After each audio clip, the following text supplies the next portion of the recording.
नमस्कार मंडळी, पुन्हा एकदा आपल्या नवीन एका व्हिडिओमध्ये तुम्हा सगळ्यांचं खूप खूप मनापासून स्वागत. हो, आज तुम्ही थंबनेलला पाहिलं अगदी बरोबर आहे. आज आपण आप्पेपात्रामध्ये शिळा भात घालून मस्त अगदी पौष्टिक, मुलांना आवडणारी, अगदी लहानांपासून मोठ्यांपर्यंत सर्वजण आवडीनं खातील मऊसूत अशी रेसिपी बनवतोय.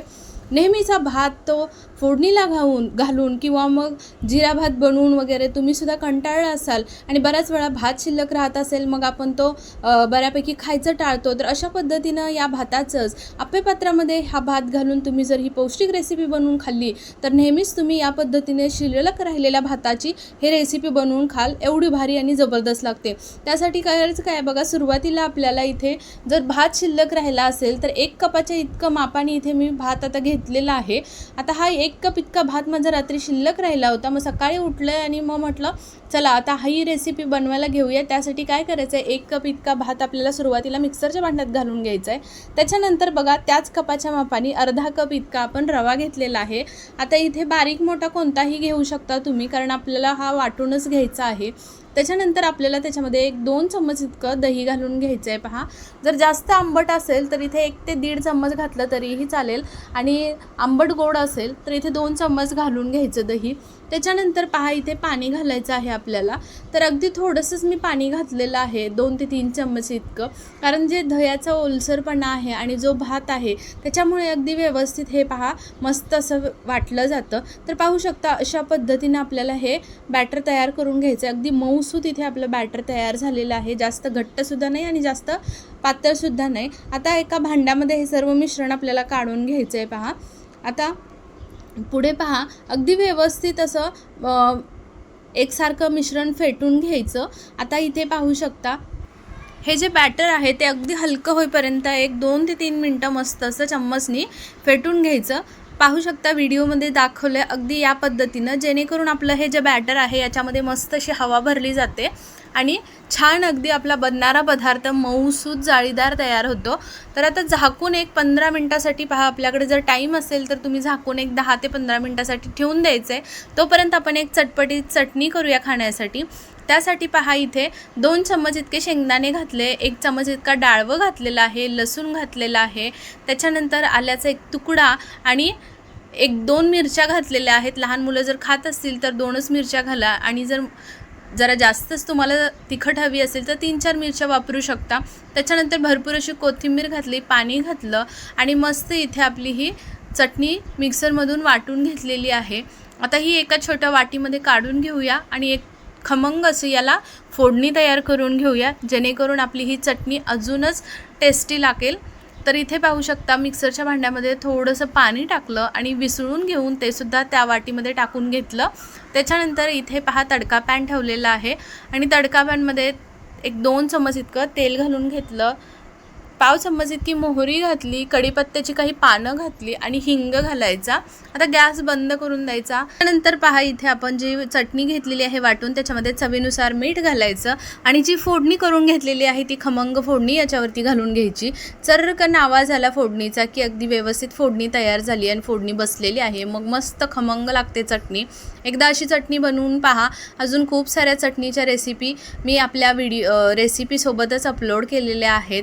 नक्की तुम्हाला आवडतील आणि खूप सुंदर सोप्या रेसिपीज अपलोड केलेल्या आहेत, त्यासुद्धा नक्की पहा.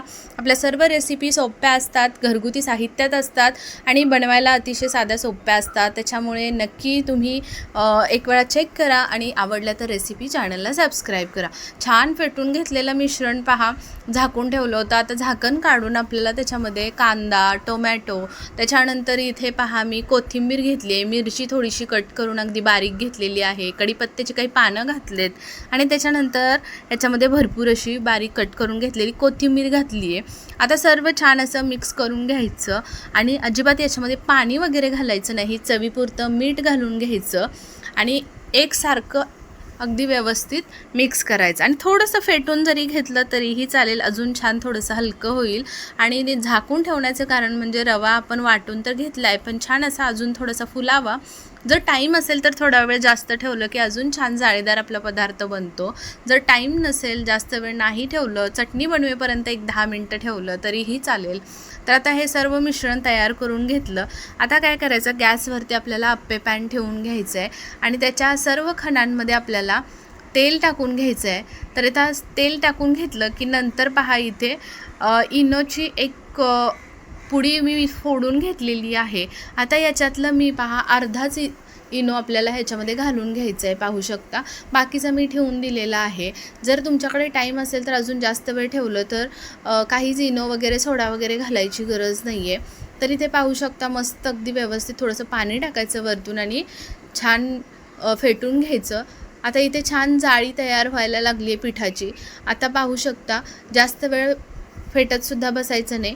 आता लगेचच आप्पे पॅन आपल्या इकडे तेल टाकून गरम झालेलं आहे. आता या चमच्याच्या मदतीनंच एक चमचा इतकं बॅटर आपल्याला या सर्व खणांमध्ये घालून घ्यायचं आहे. पहा इथे व्हिडिओत दाखवते अगदी त्या पद्धतीनं. आणि बॅटर घालत असताना गॅसची फ्लेम आपल्याला मध्यम ठेवायची आहे.